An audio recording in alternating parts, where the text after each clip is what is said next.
ब्रह्मसूत्र ब्रह्मसूत्र ग्रंथ में page number 655 और 655 पेज के ऊपर से 8 नंबर की पंक्ति है। 8 नंबर की पंक्ति में उत्तरार्ध में आया है न इति उच्यते न हि तेज प्राथम्यानुरोधेन श्रुत्यंतर प्रसिद्ध वियत पदार्थ परित्यक्तव्य भवति। ठीक है, इत्यादि। तो बात यह चल रही है कि द्वितीय अध्याय तृतीय पाद और तृतीय पाद का यह 1 नंबर का अधिकरण है। इस अधिकरण का नाम है वियत अधिकरणम।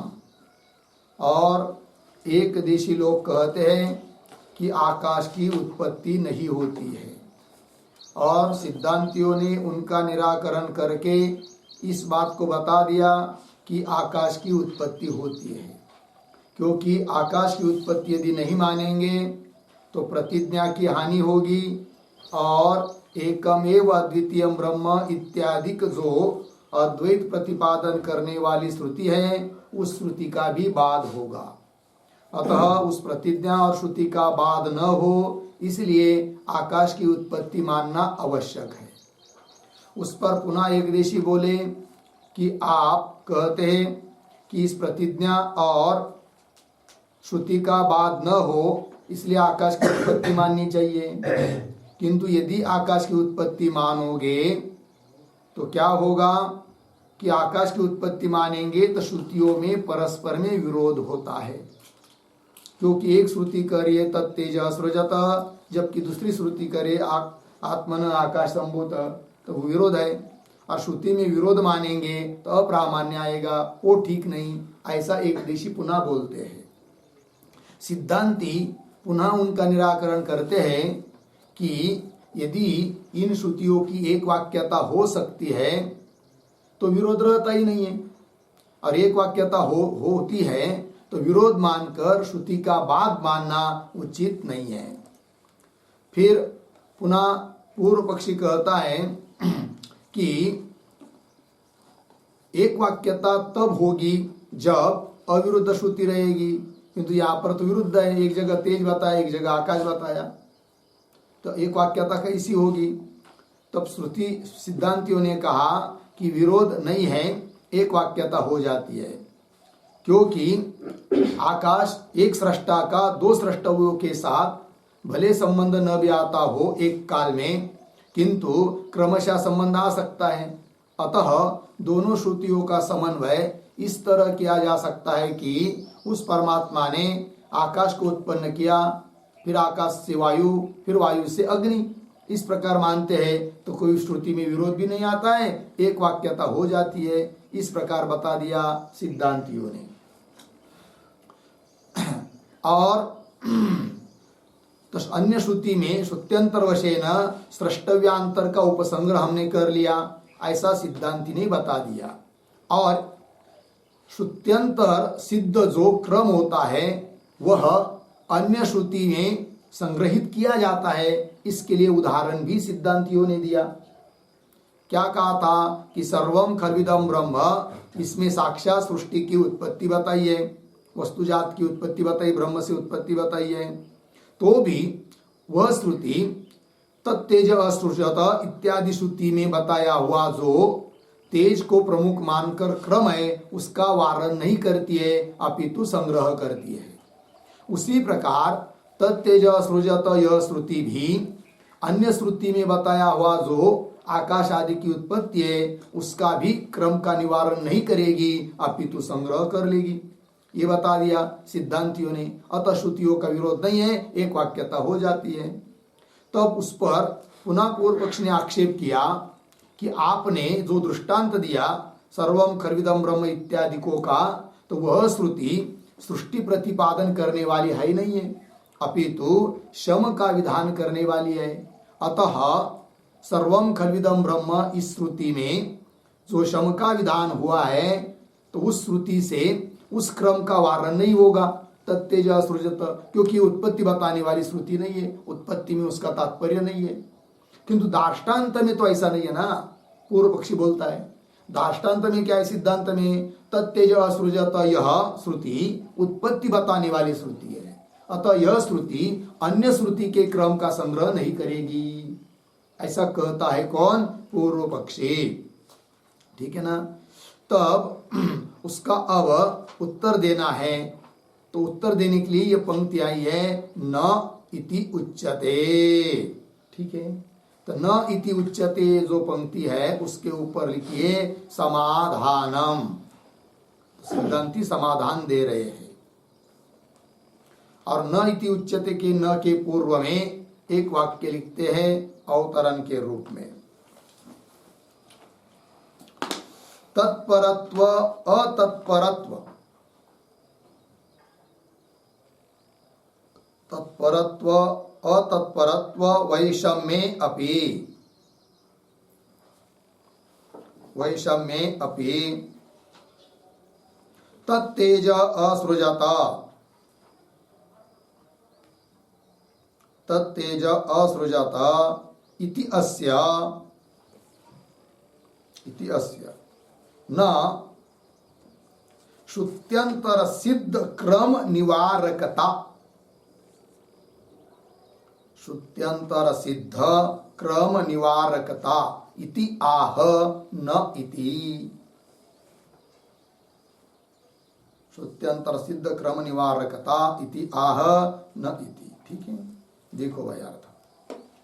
अब सिद्धांति उत्तर देने वाले न इत्यादि पंक्ति से तो कौन सा अभिप्राय मन में रखकर तो बता रहे हैं कि दृष्टांत और दृष्टांत में थोड़ी विषमता है, बात मान्य है। क्या विषमता है? तत्परत्व अतत्परत्व है कि नहीं? तो तत्तेज सृजत यह श्रुति सृष्टि परक है, सृष्टि की उत्पत्ति बताने परक है। और सर्वम खल्विदम ब्रह्म यह दृष्टांत में दी हुई श्रुति अतत्पर है, श्रुति की उत्पत्ति बताने में तात्पर्य नहीं है। अतः वैषम्य होने पर भी तत्तेज असृजत यह जो श्रुति वाक्य है वह श्रुत्यंतर सिद्ध जो क्रम है, तैत्तरीय उपनिषद में बताया हुआ जो सृष्टि उत्पत्ति का क्रम है उस क्रम का निवारण नहीं कर सकती है ये श्रुति। कौन श्रुति? तत्तेज असृजत, यह श्रुति उस क्रम का निवारण नहीं कर सकती है। इस बात को बता रहे न इत्यादि पंक्ति के द्वारा। देखिए न इति उच्यते मतलब सिद्धांति करे पूर्व पक्षी को, हे पूर्व पक्षी तुम्हारा यह कहना ठीक नहीं है। क्या कहना ठीक नहीं है? कि तत्तेज सृजत यह श्रुति अन्य श्रुति में बताए हुए सृष्टि क्रम का संग्रह नहीं करेगी, ये पूर्व पक्षी का कहना है, किंतु वह ठीक नहीं है। अर्थात तत्तेज असृजत यह श्रुति उत्पत्ति बताने वाले होने पर भी अन्य श्रुति में बताया हुआ सृष्टि के क्रम का निवारण नहीं कर सकती है, ये कह रहे सिद्धांति। न इति उच्यते कैसे? आगे न ही तेज प्राथम्यानुरोधेन श्रुत्यंतर प्रसिद्ध वियत पदार्थ परित्यक्तव्य भवति, नहीं कान्वय भवति के साथ। ठीक है, और ये जो पंक्ति नहीं, तो नहीं के पूर्व में भी एक वाक्य लिखते हैं, छोटा सा अवतरण, किंच प्रधान धर्मी त्यागात, प्रधान धर्मी त्यागात वरम बराबर श्रेष्ठम गुणभूतस्य तेजः, गुणभूतस्य तेजः प्राथम्यस्य धर्मस्य, प्राथम्यस्य धर्मस्य त्यागः, त्यागः इति आह नहीं इति। ठीक है, देखो भाई अर्थ। और क्या बात? तो प्रधान धर्मी त्यागात, अब ध्यान दीजिए, समझ लीजिए, पूर्व पक्षी के अनुसार बात मान ली जाए। तत्तेज सृजत, इसमें तेज की ही प्रथमता है, अतः आकाश की उत्पत्ति हम नहीं मानते। इसका मतलब धर्म रूप आकाश का त्याग कर रहा है कौन? पूर्व पक्षी। और यदि पूर्व पक्षी की बात नहीं मानेंगे अर्थात आकाश की उत्पत्ति मान लेंगे, तो होगा क्या, केवल तेज में जो प्राथम्य है पूर्व पक्षी के अनुसार उस प्राथम्य और धर्म का त्याग होगा। अब धर्मी का त्याग करना उचित है या धर्म का त्याग करना उचित है? तब सिद्धांती कहते हैं धर्म की त्याग की अपेक्षा, धर्मी का त्याग करने की अपेक्षा धर्म का त्याग करना ठीक है। वही कह रहे, क्या लिखा कि प्रधान जो है धर्मी त्याग, धर्मी का त्याग होगा पूर्व पक्षी की बात मानेंगे तो।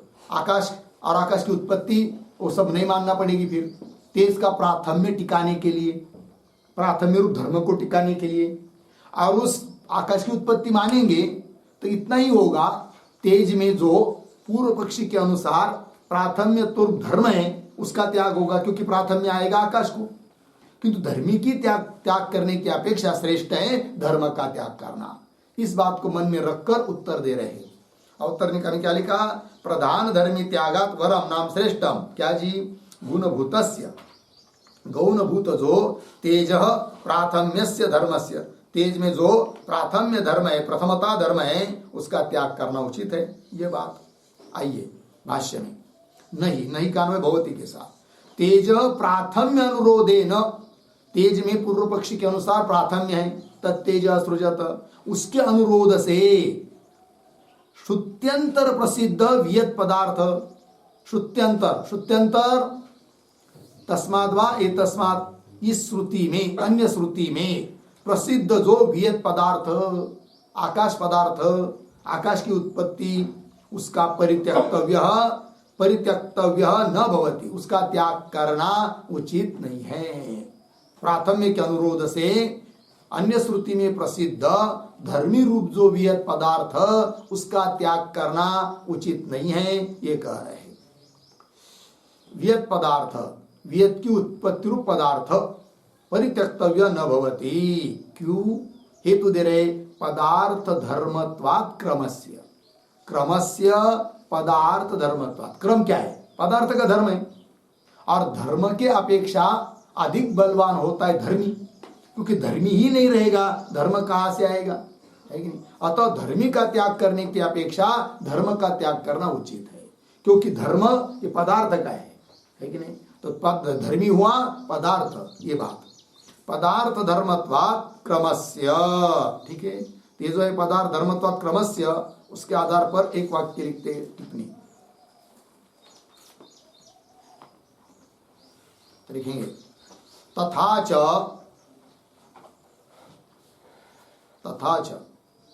तेज प्राथम्य स्वीकारे,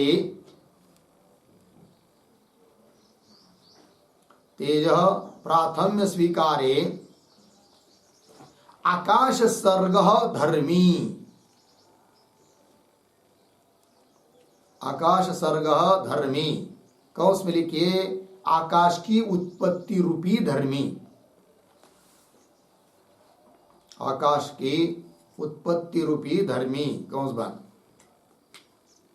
अर्धविराम, आगे, तद्धर्म प्राथम्यम च, तद्धर्म प्राथम्यम च इति द्वयम, इति द्वयम श्रुतम बादनीयम, श्रुतम बादनीयम इति गौरवम, इति गौरवम अर्धविराम, आगे, आकाश प्राथम्येतु, आकाश प्राथम्येतु आर्थिक तेज, आर्थिक तेज सर्ग प्राथम्य मात्र बाद, सर्ग प्राथम्य मात्र बादः, बादः इति लाघवं भवति, इति लाघवं भवति, पूर्णविराम। अतः एक वाक्यत्वात्, एक वाक्यत्वात् न श्रुत्योः विरोधः, न श्रुत्योः विरोधः इति भावः।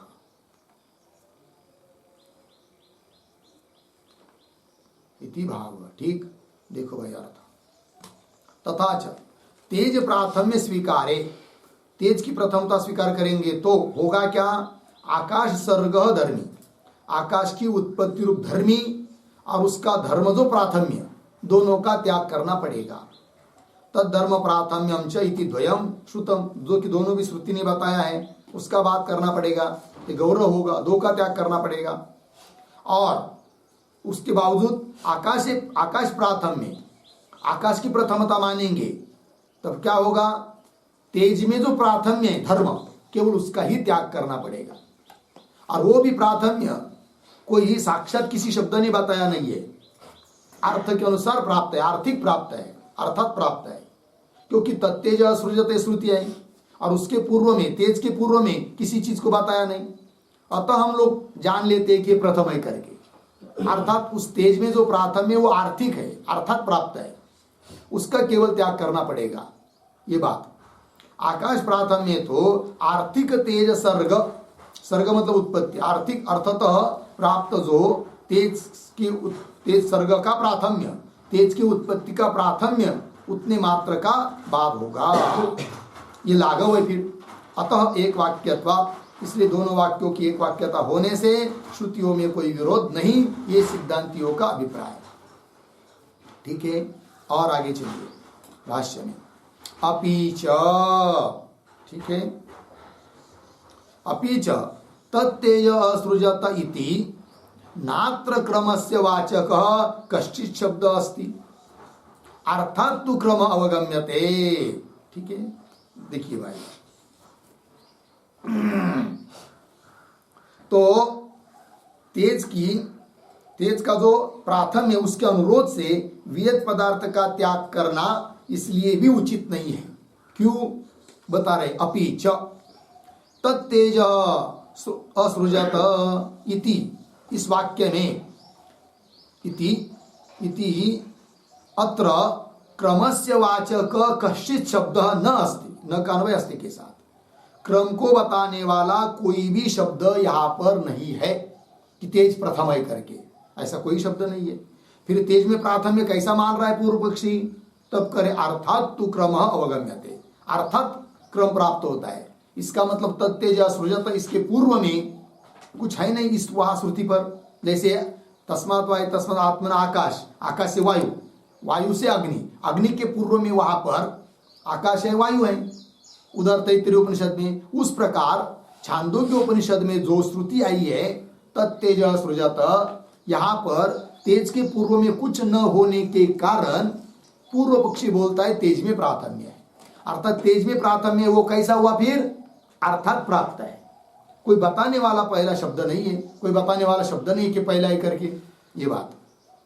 अर्थात तु क्रम अवगम्यते, अर्थात क्रम जाना जा रहा है। फिर आगे सच वायोरग्नि इति अनेन श्रुत्यंतर प्रसिद्धेन क्रमेण निवार्यते। सच सह शब्द का अर्थ लिखिए आर्थ क्रम, अर्थात प्राप्त जो क्रम वह, उसका निवारण किया जाता है। किससे? वायोरग्नि, वायु से अग्नि की उत्पत्ति हुई। इति अनेन श्रुत्यंतर प्रसिद्धेन क्रमेण, अन्य श्रुति में, तैत्तिरीय उपनिषद की श्रुति में प्रसिद्ध जो क्रम है उस क्रम से निवार्यते, निवारण किया जाता है आर्थिक क्रम का, अर्थात प्राप्त हुआ तेज के प्राथम्य का। ये बात हो गई। चलिए आगे।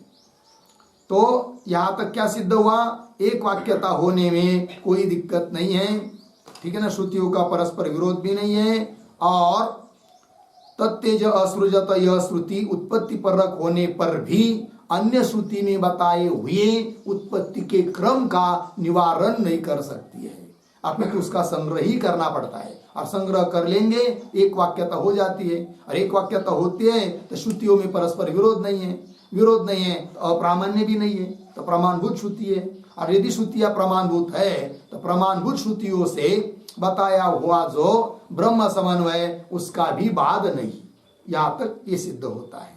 आगे और चलिए, और कह रहे विकल्प समुच्चयौ तु व्यतेजसो प्रथमजत्व विषयौ असंभव अनभ्युपगमाभ्याम निवारितौ।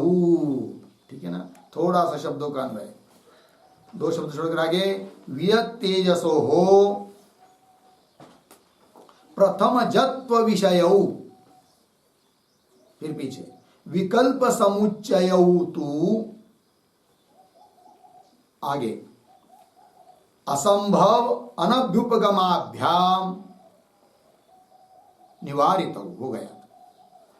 ठीक है, ये जो पंक्ति है विकल्प समुच्चय इत्यादि, उसके पूर्व में एक वाक्य लिखते हैं, शाखा भेदेन, शाखा भेदेन विकल्प वा स्यात्, विकल्प वा स्यात् अर्धविराम, उभय प्राथम्यस्य, उभय प्राथम्यस्य उभयत्र उपसंहृतेः, उभयत्र उपसंहृतेः, कौंस में लिखिए संग्रहात्, कौंस बंद, आगे समुच्चयः वा, समुच्चयः वा इति आशंक्य, इति आशंक्य आह विकल्प इति। ठीक है,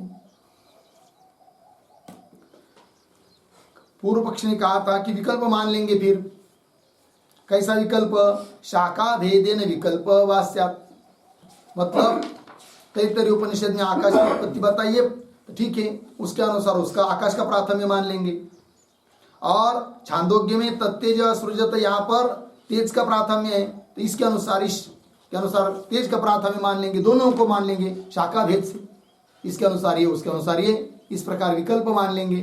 तो सिद्धांती कहते इस प्रकार का विकल्प भी नहीं होता है। क्यों? असंभव है, इसलिए कि वस्तु में विकल्प नहीं होता है, क्रिया में विकल्प होता है। जो उत्पन्न हो चुके वस्तु वो तो किसी एक तो ये उत्पन्न पहले हुई होगी, नहीं तो वो हुई होगी, तो ऐसा नहीं कर सकती ये भी और वो भी शाखा के भेद से विकल्प नहीं कर सकते, तो विकल्प का असंभव। और फिर कहेगा समुच्चय मान लेंगे, पूर्व पक्षी बोलेगा वही करे, शाखा भेदन विकल्प स्यात्, क्यों उभय प्राथम्य से उभयत्र उपसंहृते हैं, कि दोनों को प्राथम्य एक ही बात मान लेंगे, एक ही बार मान लेंगे कि दोनों एक साथ उत्पन्न होते हैं। जैसे किसी द्विदल से, द्विदल हरवा चना आदि, उससे अंकुर उत्पन्न होता है, दोनों से एक साथ उत्पन्न होता है अंकुर, ऐसा मान लेंगे, समुच्चय मान लेंगे। तो समुच्चय भी संभव नहीं है, क्योंकि ऐसा समुच्चय मानेंगे तो उस समुच्चय का बाद हो जाता है, अनभ्युपगम अस्वीकार है, क्योंकि वायु अग्नि ये बताया, वायु से अग्नि बताया है, समुच्चय के बाद हो जाता है, अनभ्युपगम है, स्वीकार नहीं है, अतः समुच्चय को भी नहीं मानते। वही करे भाष्य पंक्ति से, उभय प्राथम्य से उभयत्र उपसंहृते, उभय का संग्रह कर लेंगे, इस प्रकार समुच्चय मानेंगे। ऐसा यदि कोई शंका करता है तो उसके लिए उत्तर दे रहे, वियत तेजसो हो, वियत आकाश, तेज, इन दोनों का प्रथम जत्व विषय, प्रथम उत्पन्न होता है, इसके बारे में विकल्प समुच्चय, विकल्प मानेंगे नहीं तो समुच्चय मानेंगे। ऐसा यदि पूर्व पक्षी बोलेगा तो उत्तर दे रहे, विकल्प समुच्चय असंभव अनभ्युपगमाभ्याम निवारित, दो असंभव अनभ्युपगम, तो विकल्प का असंभव, क्योंकि वस्तु में विकल्प नहीं होता है, असंभव, इसलिए विकल्प नहीं हो सकता। अच्छा, फिर बोलेंगे समुच्चय, तो समुच्चय अनभ्युपगम स्वीकार नहीं किया गया है, क्योंकि साक्षात श्रुति बता रही है वायु हो अग्नि, इससे बाधित है वो कौन, समुच्चय, स्वीकार नहीं है समुच्चय का, अतः दोनों का निवारण होता है। ठीक है, वही कह रहे अनभ्युपगमाभ्याम निवारितौ। ठीक है, तो अनभ्युपगमाभ्याम निवारितौ, इस पर एक थोड़ा सा लिखते, एक दो वाक्य, शाखा भेदेन, शाखा भेदेन उभयोः प्राथम्यम, उभयोः प्राथम्यम सुव्यवस्थितं भवति, सुव्यवस्थितं भवति इति विकल्पः, इति विकल्पः न अंगीक्रियते, न अंगीक्रियते अर्धविराम। वस्तुनि विकल्प असंभवात्, वस्तुनि विकल्प असंभवात् पूर्ण विराम। आगे द्विदल अंकुरवत्, द्विदल अंकुरवत् समुच्चित्य, समुच्चित्य उत्पत्त्या, उत्पत्त्या उभयोः प्राथम्यं स्यात्, उभयोः प्राथम्यं स्यात् इति समुच्चयः अपि, इति समुच्चयः अपि न संभवति, न संभवति अर्धविराम। उद्धरण चिन्ह में आगे वायो अग्नि, वायोरग्नि उद्धरण चिन्ह 1 तैत्तरीय 2:1 इति क्रम बाधा पातात, क्रम बाधा पातात, क्रम बाद अपातात, बाधा पातात इति हो गया। देखो भाई अर्थ, तो शाखा भेद से दोनों में प्राथम्य जो सुव्यवस्थित हो जाएगा, इस प्रकार का विकल्प यदि मानेंगे, मानने का प्रयास करेगा पूर्व पक्षी, सिद्धांति कहते विकल्प न अंगीक्रियते, इसलिए कि वस्तुनि विकल्प संभव, वस्तु में विकल्प नहीं होता है। अच्छा, फिर समुच्चय मान लेंगे, द्विदल अंकुरवत समुच्चित्य उत्पत्त्या, साथ साथ उत्पत्ति होती है, विकल्प नहीं, इसकी हो सकता है इसकी पहली उत्पत्ति, हो सकता है उसकी पहली, विकल्प नहीं। फिर क्या करेंगे, दोनों की भी एक ही साथ उत्पत्ति होती है, आकाश की और तेज की, ऐसा समुच्चय मानेंगे। तब करे समुच्चित्य उत्पत्त्या उभयो प्राथम्यम से, तो दोनों में प्राथम्य आ जाएगा, समुचित समुचित उत्पत्ति मानेंगे तो, है कि नहीं। उत्तर दे रही इति समुच्चय अपि न संभवति, क्यों, वायु अग्नि, वायु से अग्नि बताया है, इति इस प्रकार क्रम का बाद प्राप्त होता है, क्रम का बाद है, अतः समुच्चय, हाँ नहीं, वायु अग्नि इति क्रम, इस क्रम का बाद होने लगेगा यदि समुच्चय मानेंगे तो। साथ साथ तेज और आकाश की उत्पत्ति होती है ऐसा मानेंगे तो वायु अग्नि इत्यादि श्रुति में जो क्रम बताया है उन क्रम का क्या होगा, बाद होगा, जबकि क्रम का बाद होना उचित नहीं है, साक्षात क्रम बताया है, अतः समुच्चय भी नहीं मान सकते, ये कह रहे, अर्थात समुच्चय का स्वीकार नहीं किया गया है अनभ्युपगमात्। तो दोनों निवारण हो गया। आगे चलिए फिर, तस्मात् नास्ति श्रुत्योः विप्रतिषेधः, अन्वय तस्मात् श्रुत्योः विप्रतिषेधः नास्ति, ठीक है। तो तस्मात् के भी पहले एक वाक्य लिखते हैं, तैत्तरीय श्रुत्यनुरोधेन, तैत्तरीय श्रुति अनुरोधेन, तैत्तरीय श्रुति अनुरोधेन छांदोग्य श्रुति नयनात्, छांदोग्य श्रुति नयनात् न तयोः विरोधः, न तयोः विरोधः अस्ति, विरोधः अस्ति इति उपसंहरति, इति उपसंहरति तस्मात् इति,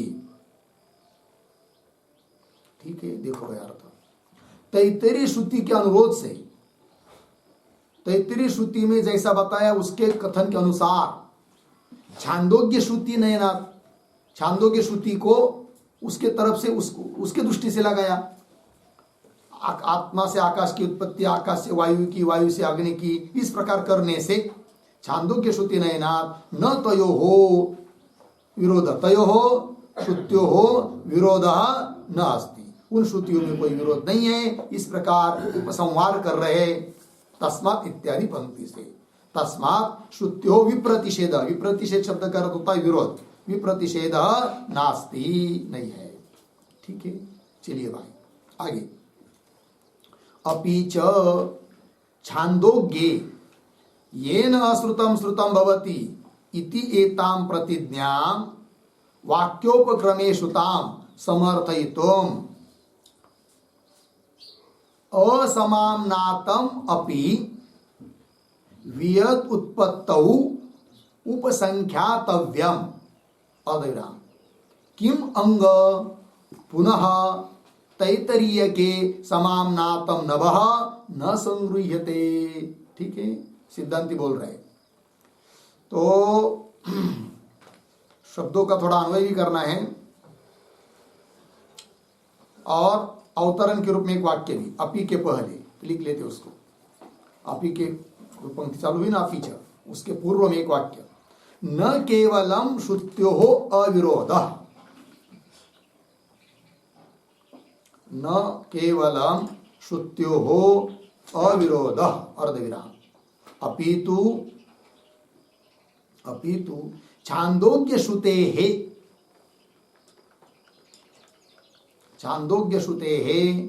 अनुकूला एव तैतरीय श्रुतिः इति आह अपि च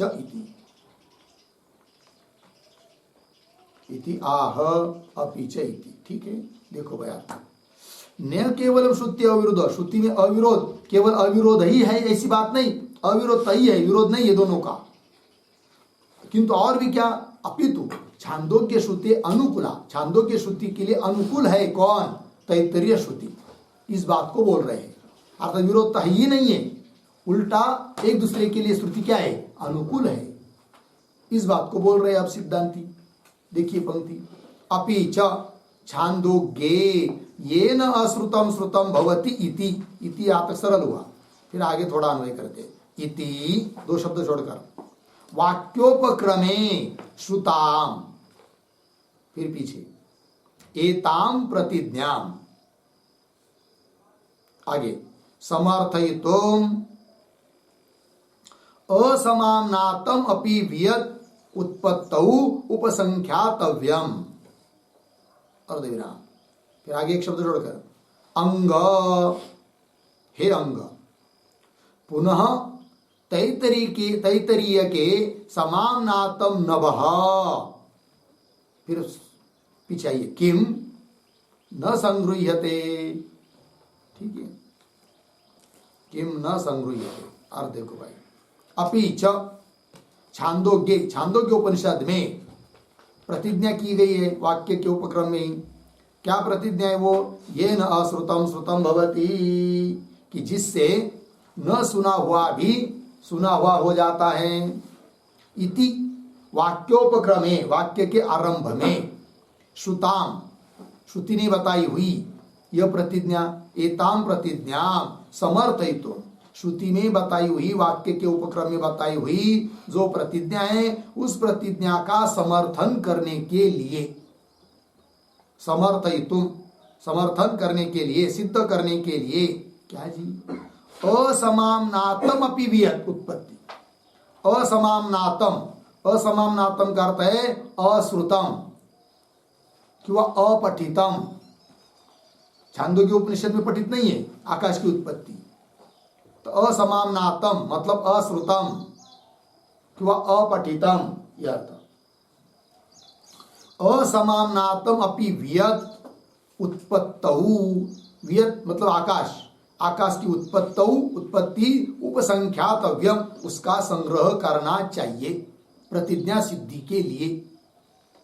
भले छांदोग्य उपनिषद में प्रतिज्ञा है और छांदोग्य उपनिषद में आकाश की उत्पत्ति नहीं है, किंतु यदि आकाश का संग्रह नहीं करेंगे तो प्रतिज्ञा की सिद्धि नहीं होगी, क्योंकि प्रतिज्ञा क्या है, एक को जान लेने सबको जान लेना, और आकाश तो बताया नहीं है, फिर आकाश को कैसे जानना हो जाएगा, तो उसका भी संग्रह करना चाहिए, और उसका संग्रह करने के लिए तो छांदोग्य उपनिषद में आकाश की उत्पत्ति बताई नहीं है, और बताइए तैत्तरीय उपनिषद में, अतः इस प्रतिज्ञा की सिद्धि के लिए उस श्रुति का भी, उस श्रुति ने बताया हुआ जो आकाश की उत्पत्ति, उसका भी संग्रह कर लेना चाहिए। ये बात तो अनुकूल हो रही फिर छांदोग्य उपनिषद के लिए तैत्तरीय श्रुति।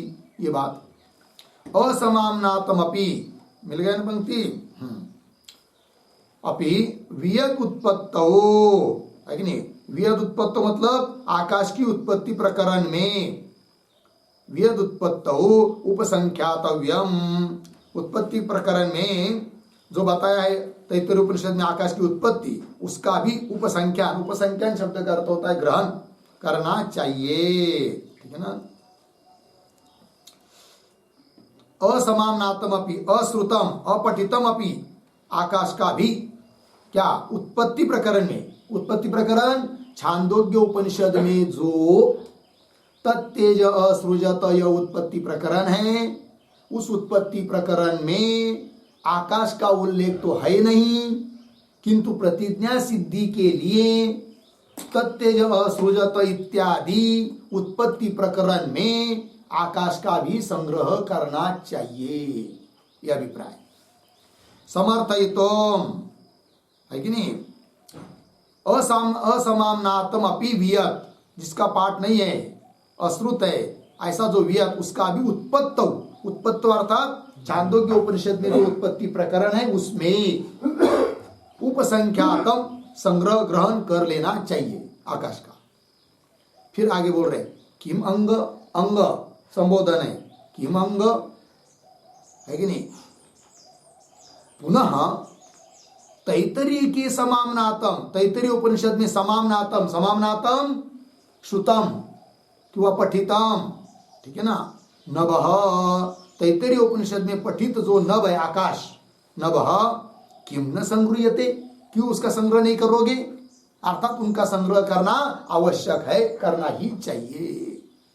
हे अंग, हे वत्स, हे बच्चों, ठीक है ना, हे शिष्य, उसका संग्रह क्यों नहीं करोगे, अर्थात करना ही चाहिए, और नहीं करेंगे तो प्रतिज्ञा की सिद्धि नहीं होगी। फिर ये बात तो ये कह दिया, फिर छांदोग्य श्रुति के लिए अनुकूल है तैत्तरीय श्रुति, इस बात को बता दिया। समामनातम नभः किम न संगृह्यते, हो गया ना, पूरा हुआ। यहाँ आगे चलिए, यच्च उक्तम आकाशस्य सवर्णेन अनन्य देश कालत्वात्, सवर्ण सर्वेण है ना, हाँ सर्वेण, सर्वेण अनन्य देश कालत्वात् ब्रह्मणा तत्कार्यैः च सह विदितम एव तद्भवति, अतः न प्रतिज्ञा हीयते, है कि नहीं। देखो भाई, यच्च उक्तम, ये जो पंक्ति है उस पंक्ति के पूर्व में एक वाक्य लिख लेते हैं अवतरण, वियद अनुत्पत्तिवादिना, वियद अनुत्पत्तिवादिना उक्तम, उक्तम अनुद्य, अनुद्य प्रतिज्ञायाः, प्रतिज्ञायाः अद्वितीय श्रुतेश्च, अद्वितीय श्रुतेश्च मुख्यार्थ तात्पर्य अवगमात्, मुख्यार्थ तात्पर्य अवगमात् न गौणार्थता, न गौणार्थता इति दूषयति, इति दूषयति यच्च इति, ठीक है। देखो भाई अर्थ, वियद अनुत्पत्तिवादिना, जो लोग आकाश की उत्पत्ति नहीं मानते हैं, उन लोगों ने जो कहा था, उक्तम जो बात बोली थी, उसका अनुवाद करके फिर प्रतिज्ञाया अद्वितीय श्रुतेश्च, प्रतिज्ञा और अद्वितीय श्रुति, अद्वितीय श्रुति मतलब एकम एव अद्वितीयम ब्रह्म, यह अद्वितीय श्रुति, और प्रतिज्ञा मतलब एक विज्ञानेन सर्वम विज्ञातम भवति, यह प्रतिज्ञा। ये दोनों भी मुख्यार्थ है, गौण नहीं है, तो मुख्यार्थ तात्पर्यावगमा, ये मुख्यार्थ है, इसमें मुख्य है ना, अवगमा जाना जाता है, इसलिए न गौणता। तात्पर्य इस प्रतिज्ञा और अद्वितीय श्रुति में गौणता नहीं है, इसमें ही मुख्य तात्पर्य उपनिषदों का है, ये जाना जाता है, इसलिए उसमें गौणता नहीं है, न गौणार्थता। ऐसा कहकर उस पूर्व पक्षी के कहने पर दोष दे रहे हैं। यच्च इत्यादि पंक्ति से उसके कहने का अनुवाद करके क्या कह रहे, देखिए, यच्च उत्तम, जो बोला था, बोली थी बात किसने, वेद की उत्पत्ति न मानने वाले ने, पूर्व पक्षी ने क्या कहा था, यच्च उत्तम आकाशस्य सर्वेन अनन्य देश कालत्वात्, आकाश का सबके साथ अनन्य देश काल है, अर्थात आकाश के देश काल से भिन्न कोई भी वस्तु नहीं है। और फिर ब्रह्म और ब्रह्म के कार्य सभी वस्तु को जान लेंगे तो उसी के देश काल में आकाश है, अतः आकाश को भी जान लिया, ऐसा हो जाएगा। भले आकाश की उत्पत्ति ब्रह्म से नहीं है, किंतु आकाश के देश काल से अतिरिक्त देश काल किसी वस्तु का नहीं है, और बाकी की सब वस्तु को तुम जान रहे हो ब्रह्म को जान लेने से, तो ब्रह्म और ब्रह्म के कार्य को जान लिया तो उसके ही देश काल में आकाश होने से आकाश को भी जाना जाएगा, अतः प्रतिज्ञा की हानि नहीं होगी और श्रुति का विवाद नहीं होगा, अद्वितीय श्रुति का विवाद नहीं होगा। ऐसा बोला था कौन, पूर्व पक्षी, वही कह रहे, यच्च उत्तम आकाशस्य सर्वेन, सबके साथ, अनन्य देश कालत्वा, अभिन्न देश काल होने से आकाश का, सब कार्यों के साथ, सभी के साथ, ब्रह्म कार्य के साथ अनन्य देश काल, अभिन्न देश काल होने से, ब्रह्मणा तत्कार्यैश्च सह, ब्रह्म और ब्रह्म कार्य के साथ, ब्रह्म और ब्रह्म के कार्य को जान लिया तो उसके साथ साथ विदितम एव तद भवति, तद विदितम एव भवति, तद आकाश विदित ही हो जाएगा। आकाश को फिर अन्य अलग रूप से जानने की जरूरत नहीं है, या ब्रह्म को जान लिया, ब्रह्म कार्यों को जान लिया, फिर ये नहीं कह सकते कि आकाश जानने का बाकी रहा। यदि आकाश जानने का बाकी रहता तब तो प्रतिज्ञा की क्या होती, हानि होती, कि एक को जान ले, सबको जान लिया, किंतु आकाश बाकी रहा, किंतु आकाश बाकी रहता ही नहीं है, क्योंकि आकाश उन सभी पदार्थों के देश काल से अन्य नहीं है, अतिरिक्त नहीं है, अपितु अनन्य है, अभिन्न है। तो अन्य पदार्थों को, ब्रह्म के कार्य को जान लिया तो आकाश भी जाना जाएगा, ऐसा कहा था किसने, पूर्व पक्षी। ब्रह्मणा तत्कार्यैश्च सह विदितम एव तद्भवति, तद आकाशम विदितम एव भवति, अतः न प्रतिज्ञा हीयते, अतः प्रतिज्ञा का बाद नहीं होता है, न हीयते न बाध्यते, न च एकम एव अद्वितीयम इति श्रुति कोपो भवति, च एकम एव अद्वितीयम, यह जो क्या अद्वितीय प्रतिपादक श्रुति है, अद्वितीय श्रुति है, इस श्रुति के साथ श्रुति कोपः न भवति, श्रुति कोपः श्रुति बाधः न भवति, इस श्रुति का बाद भी नहीं होगा, ऐसा बोला था कौन, पूर्व पक्षी। अर्थात आकाश की उत्पत्ति हम नहीं भी मानेंगे तो भी प्रतिज्ञा की हानि नहीं होगी, और एकम एव अद्वितीयम इस श्रुति का बाद भी नहीं होगा, ऐसी संगति लगाई थी उस एक देशियों ने। श्रुति कोपः श्रुति बाधः न भवति, कैसे, उन्होंने उदाहरण भी दिया था। क्या उदाहरण दिया था, क्षीरोदकवत् ब्रह्म नभसो अवितिरेकोपपत्ते है इति, जैसे क्षीर दूध है कि नहीं, और उदक जल का 2-4 बूंद उस दूध में छिड़क दिए, अब बाद में किसी ने दूध को जाना, तो दूध को जान लेने के बाद दूध में मिले हुए जल के बिंदु वो भी जाने गए कि नहीं, जैसे तो जाने ही गए, उसी प्रकार, क्योंकि दोनों कैसे अत्यंत संश्लिष्ट है, मिले हुए हैं, जोड़े हुए हैं, है कि नहीं, उस प्रकार ब्रह्म और ब्रह्म के कार्य को जान लेंगे तो आकाश भी जाना जाएगा, क्योंकि आकाश भी उनके साथ क्या है, अत्यंत संश्लिष्ट है, जुड़ा हुआ है, ऐसा कहा था किसने, पूर्व पक्षी ने, वही कह रहे। क्षीरोदक वध ये दृष्टांत दिया था, ब्रह्म नभसो अपि, ब्रह्म और आकाश ये दोनों भी अत्यंत संश्लिष्ट होने के कारण, मिले हुए होने के कारण, नभसो अवितिरेक उपपत्ति है, इससे अवितिरेक दोनों का भेद की उपपत्ति हो जाती है। अतः ब्रह्म ब्रह्म के कार्य को जान लिया तो आकाश भी जाना जाएगा। ऐसा कहा था पूर्व पक्षी ने, एक देशी ने। तब सिद्धांती बोल रहे उसके ऊपर अत्र उच्यते, तो सिद्धांती उत्तर दे रहे क्या, न क्षीरोदक न्यायेन इदम एक विज्ञानेन सर्व विज्ञानम नेतव्यम, न कान्वय नेतव्यम के साथ। तो क्या, तो क्षीरोदक न्यायेन, क्षीर और उदक न्याय, क्षीर उदक न्याय मतलब क्या, दूध को जान लिया तो दूध में पड़े हुए पानी को भी जान लिया, इसको कहते क्षीरोदक न्याय। तो क्षीरोदक न्याय से, युक्ति से, न्यायेन इदम एक विज्ञानेन, है कि नहीं, इदम एक को जान लेने से सबको जान लिया, ये प्रतिज्ञा। एक विज्ञानेन सर्व विज्ञानम न नेतव्यम, उस न्याय के अनुसार, उस युक्ति के अनुसार उस प्रतिज्ञा की संगति नहीं लगानी चाहिए। फिर कैसी लगानी चाहिए, तब कह रहे आगे, मृदादि दृष्टांत प्रणयनात्, मिट्टी और मिट्टी के कार्य का दृष्टांत श्रुति ने दिया हुआ है कि नहीं, मृतिका आदि दृष्टांत का ग्रहण किया हुआ है। अतः क्या करे, मृदादि दृष्टांत प्रणयनात् ही प्रकृति विकार न्यायेन एव इदम सर्व विज्ञानम नेतव्यम इति गम्यते। ठीक है ना, तो सर्व विज्ञान की संगति, सर्व विज्ञानम नेतव्यम ले जाना चाहिए, मतलब संगति लगानी चाहिए सर्व विज्ञान की। कैसे, तो प्रकृति विकार न्याय से संगति लगानी चाहिए, सिद्धांती बोल रहे हैं।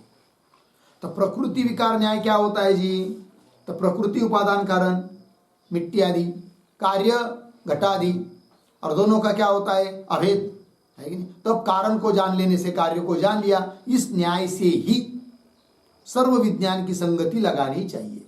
क्यों, श्रुति ने उस प्रकार का दृष्टांत दिया हुआ है।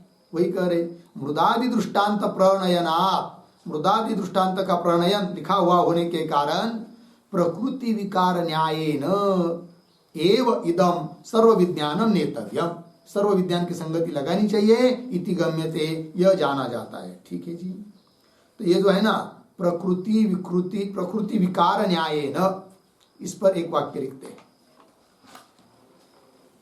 प्रकृति विकार न्यायेन, इसका मतलब तत् अनन्यत्व न्यायेन, तत् अनन्यत्व न्यायेन। ठीक है, पूर्ण विराम। उदकम, उदकम क्षीरस्तम अपि, क्षीरस्तम अपि क्षीर ज्ञानात्, क्षीर ज्ञानात् न गृह्यते, क्षीर ज्ञानात् न गृह्यते, अर्धविराम, भेदात् इति भावः, भेदात् इति भावः। ठीक है, देखो भाई, प्रकृति विकृत, प्रकृति विकार न्याय का मतलब होता है तद अनन्यत्व न्याय, अभेद न्याय, उससे ही लगाना चाहिए संगति।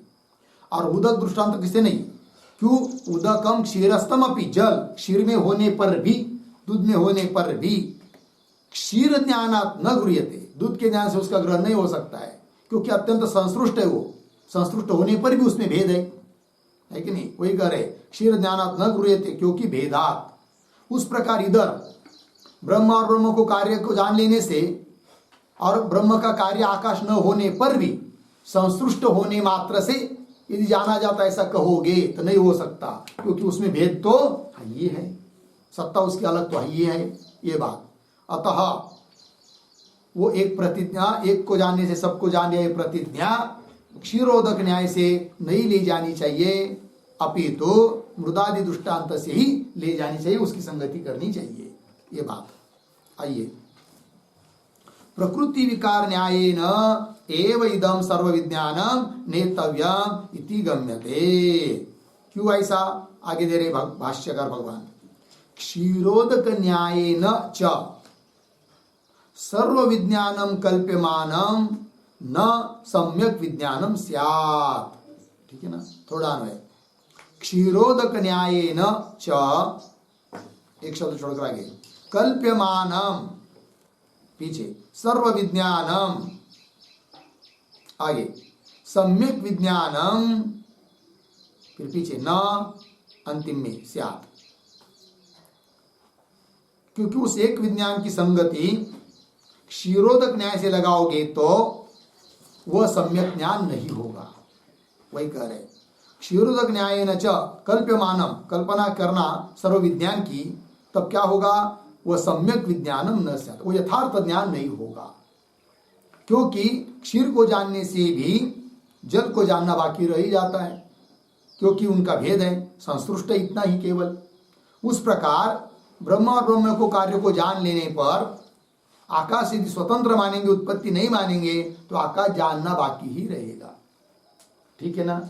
और तो भी यदि कहोगे कि नहीं नहीं सबको जान लिया, तो फिर वो कहना झूठ हो जाएगा, वो सम्यक ज्ञान नहीं होगा, यथार्थ ज्ञान नहीं होगा, अयथार्थ ज्ञान होगा। और श्रुति वेद तो अयथार्थ ज्ञान को बताता नहीं है, ये सिद्धांति बोल रहे। वही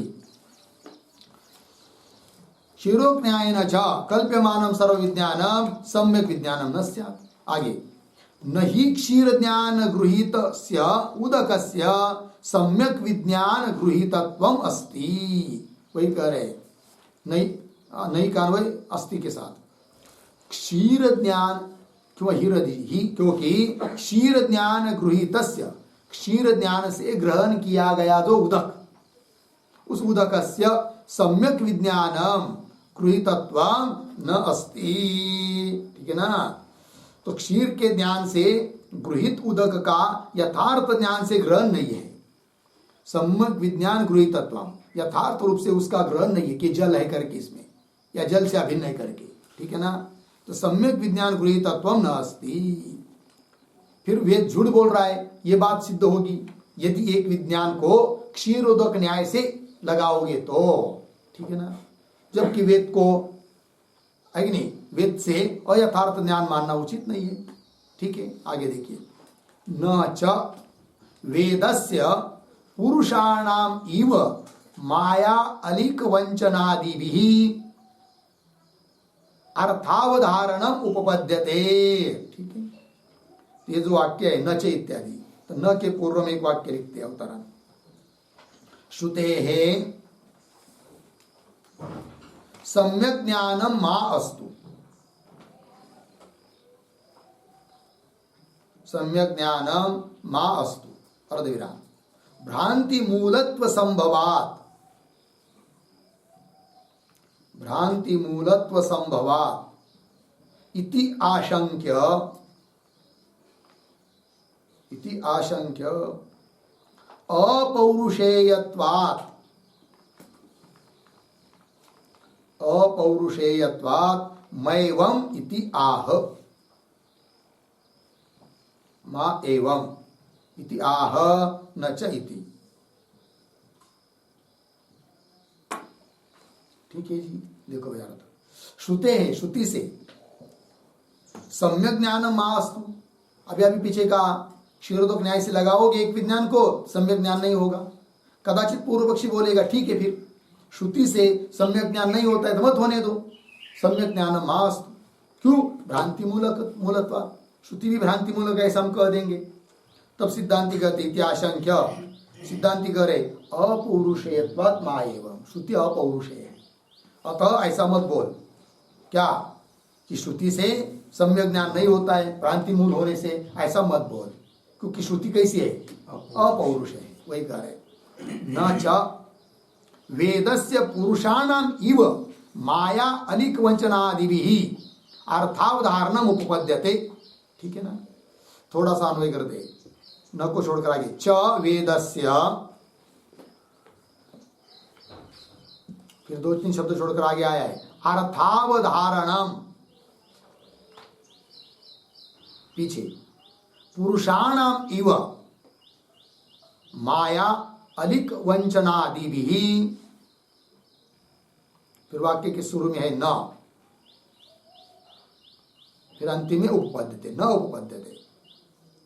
ठीक है। देखो भाई, च और वेदस्य अर्थावधारणम, वेद के अर्थ का निश्चय पुरुषाणाम इव, पुरुषों की तरह नहीं होता है। कैसे? पुरुषाणाम इव माया अलिक वंचनादि भी न उपपद्यते। पुरुषों का निश्चय जैसा माया से अलिक वंचनादि से युक्त होता है, इस प्रकार का वेद के अर्थ का निश्चय नहीं होता है। अर्थात पुरुषकृत दोष वेद में नहीं है।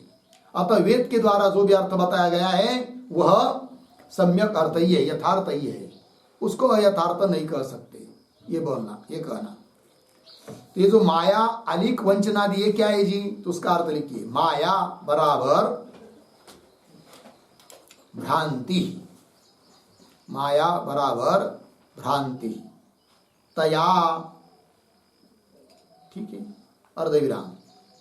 फिर आगे अलिकम, अलिकम बराबर मिथ्या भाषणम, मिथ्या भाषणम, तेन अर्धविराम। फिर आगे वंचनम बराबर, वंचनम बराबर अयथार्थ बोधनम, अयथार्थ बोधनम, तेन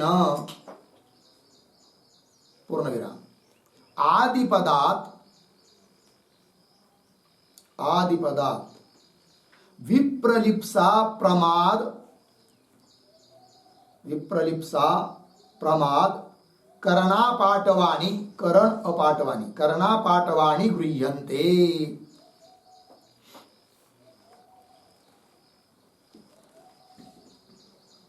ठीक है, देखो भाई, तो पुरुषकृत कृति में दोष होते हैं, जैसे माया भ्रांति, भ्रांति से, अलिक मिथ्या भाषण उससे, वचन अयथार्थ बोध कराना उससे, आदिपद से विप्रलिप्सा प्रमाद, करण अपाटव, इंद्रियों का असामर्थ्य इत्यादि को से क्या होता है जी?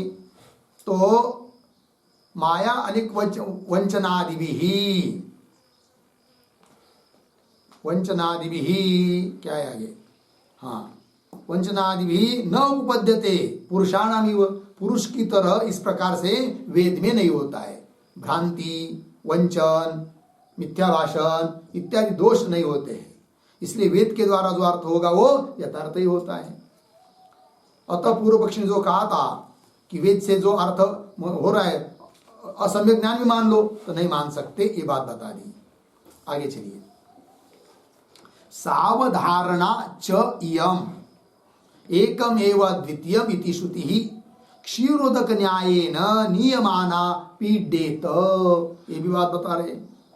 सावधारणा च इयम श्रुति, इयम श्रुति सावधारणा है कि नहीं? तो अब क्या बात बताई जा रही है यहां से आगे? तो सावधारणा के पूर्व में एक वाक्य लिखेंगे, प्रतिज्ञा मुख्यत्वम अभिधाय,